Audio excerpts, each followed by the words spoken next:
Hello दोस्तों, आप सभी कैसे हैं। हम इसमें पढ़ेंगे जो हमारा सीटेट फर्स्ट पेपर एवं सेकेंड पेपर। हमारा टॉपिक रहेगा कोल वर्ग के नैतिक सिद्धांत। जो कोल वर्ग थे उनके नैतिक सिद्धांत, उन्होंने नैतिक सिद्धांत के बारे में बताया है कि जो नैतिक सिद्धांत के उन्होंने स्तर दिए हैं तीन स्तर दिए हैं।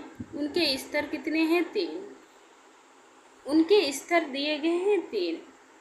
तो स्तर के बारे में देख लेते हैं। तीन स्तर दिए गए हैं और अवस्थाएं कितनी हैं? 6। जो कोल वर्ग ने अवस्थाएं बताई हैं 6 और स्तर दिए हैं, स्तर 3 दिए गए। उनके बारे में हम इसमें पढ़ेंगे और विस्तार से समझेंगे। तो जो सीटेट फर्स्ट पेपर एवं सेकेंड पेपर है, दोनों के लिए मोस्ट इम्पॉर्टेंट है। Paper first plus paper second, दोनों के लिए इम्पॉर्टेंट टॉपिक है। कोल वर्ग जो नैतिक सिद्धांत दिए हैं उनके बारे में हम पढ़ेंगे और समझेंगे। तो इसमें हमें पहला स्तर दिया गया है पूर्व पारंपरिक स्तर। क्या दिया गया है? पूर्व पारंपरिक स्तर दिया गया है।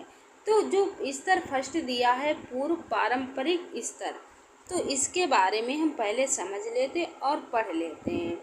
जो पूर्व पारंपरिक स्तर दिया गया है, तो आगे क्या दिया गया है आगे हम देख लेते हैं। इसमें अवस्था दी है। अवस्थाएं हमने कितनी बताई? अवस्थाएं हैं 6। आगे हम देखते हैं इनकी अवस्थाएं कितनी हैं, देख लेते हैं। अवस्था कितनी दी हैं? अवस्थाएं, इनकी अवस्थाएं दी हैं 6 और स्तर कितने हमने बताए। अगर पूछा जाए कि कोल वर्ग के स्तर कितने हैं तो हम बताएंगे 3। अगर अवस्थाएं पूछी जाएंगे तो अवस्थाएं बताएंगे 6। तो पहले हमें इनका स्तर फर्स्ट दिया है। स्तर फर्स्ट दिया है इसकी, तो इसमें से जो स्तर फर्स्ट दिया है क्या है? पूर्व पारंपरिक स्तर।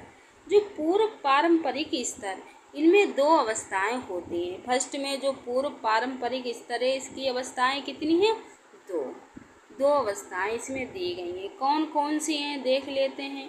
फर्स्ट हमारी क्या दी गई? अवस्था फर्स्ट है दंड और आज्ञाकारिता अभिविन्यास। जो दंड और आज्ञाकारिता अभिविन्यास दिया गया अवस्था फर्स्ट में, तो क्रिया के भौतिक परिणाम यह निर्धारित करते हैं कि क्रिया अच्छी है या बुरी है। इसमें क्या है? क्रिया के जो भौतिक परिणाम होते हैं यह निर्धारित करते हैं कि क्रिया अच्छी है या बुरी है। क्रिया के भौतिक परिणाम ये निर्धारित करते हैं कि क्रिया अच्छी या बुरी है। तो इसमें हमने क्या पढ़ा है? क्रिया के जो हैं भौतिक परिणाम क्या निर्धारित करते हैं कि क्रिया अच्छी है या बुरी है। आगे देखते हैं। स्तर सेकेंड दिया गया। सेकेंड क्या है? बाध्य और सापेक्षतावादी अभिविन्यास। क्या दिया गया अवस्था 2 में? जो अवस्था 2 दी गई है इसमें क्या बताया गया है? बाध्य और सापेक्षतावादी अभिविन्यास। बाध्य और सापेक्षतावादी अभिविन्यास।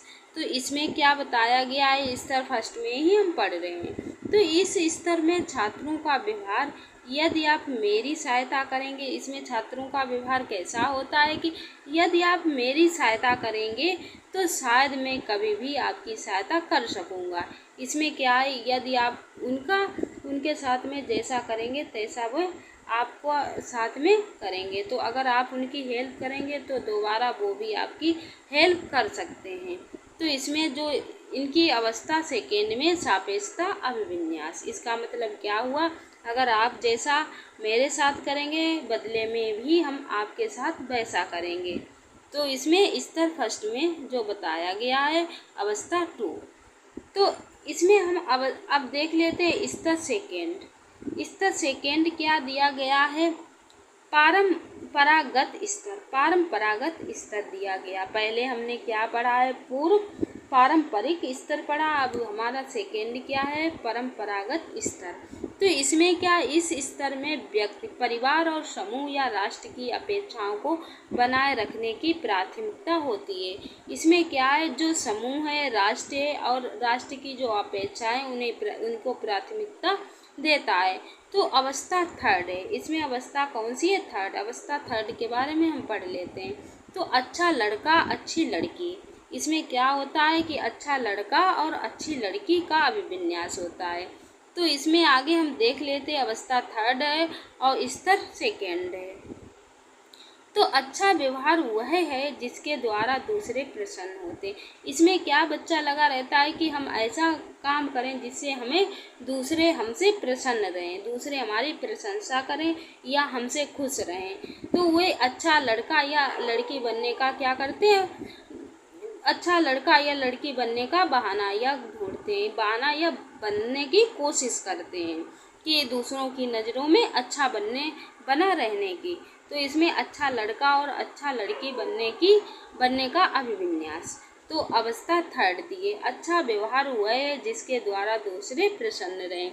बच्चा क्या सोचता है, ऐसा कार्य करें जिससे हमसे क्या है, दूसरे प्रसन्न रहें, उनकी सहायता करना भी अच्छे व्यवहार के अंतर्गत आता है। क्या उनकी सहायता भी करना अच्छे व्यवहार के अंतर्गत, और वही अच्छा व्यवहार दूसरे के द्वारा अनुमोदित होता है। वे क्या करते हैं, दूसरों के द्वारा अनुमोदित होता है। तो अब हमारी अवस्था दी है 4, स्तर 2 की अवस्था 4 दी गई है। इसमें क्या, कानून और व्यवस्था, उन्मुखीकरण। इसमें क्या बच्चा सोचता है, कानून की व्यवस्था जो उन्मुखीकरण है।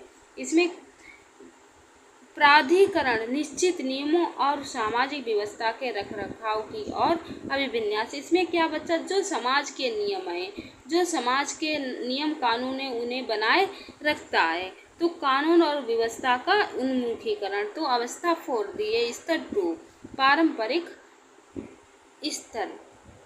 आगे देखते हैं, आगे हमारा दिया गया है नेक्स्ट क्या दिया गया, नेक्स्ट में हमारा दिया गया है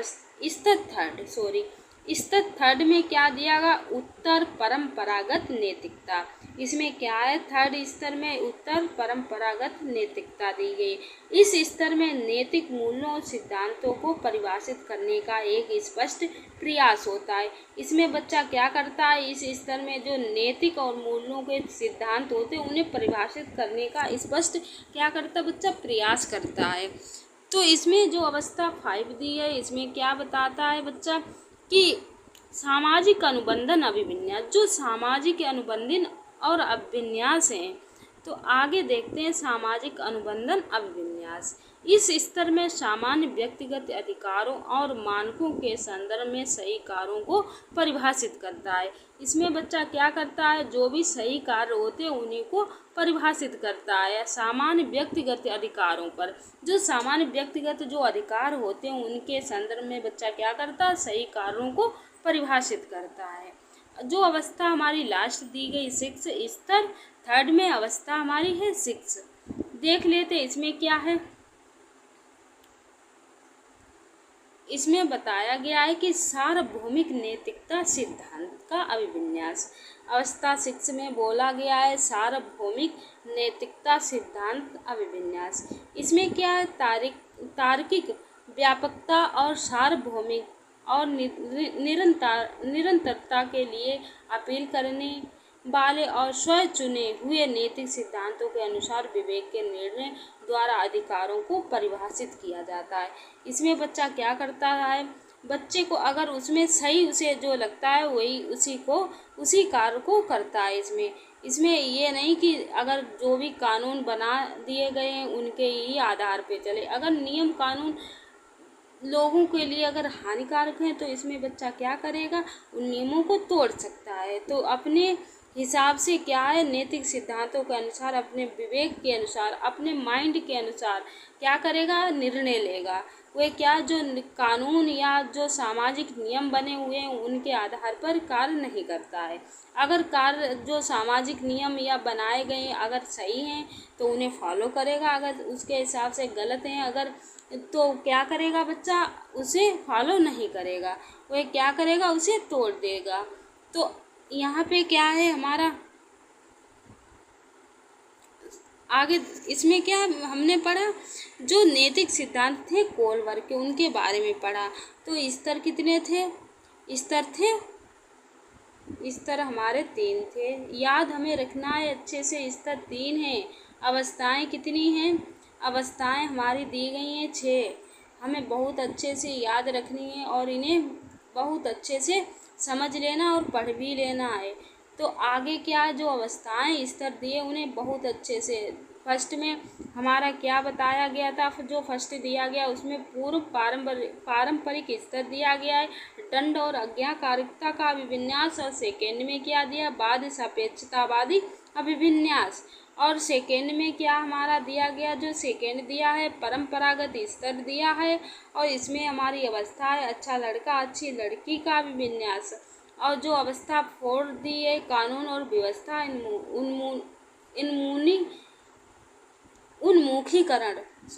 उन्मुखीकरण दिया गया है, कानून व्यवस्था उन्मुखीकरण। और जो हमारा लास्ट दिया गया है स्तर 3 दिया गया उत्तर परंपरागत नैतिकता, तो इसमें हमारी अवस्था है सामाजिक अनुबंधित अभिविन्यास, और क्या दिया गया 6 अवस्था सार्वभौमिक नैतिक सिद्धांत का अभिविन्यास। हमें बहुत अच्छे से याद रखना और पढ़ना। तो हमारा मोस्ट इम्पॉर्टेंट टॉपिक है, इसे क्या है, मोस्ट इम्पॉर्टेंट टॉपिक है, इसे हमें पढ़ना बहुत ज़रूरी है। तो यहाँ पे हमारा टॉपिक पूरा कंप्लीट होता है। मिलते हैं नेक्स्ट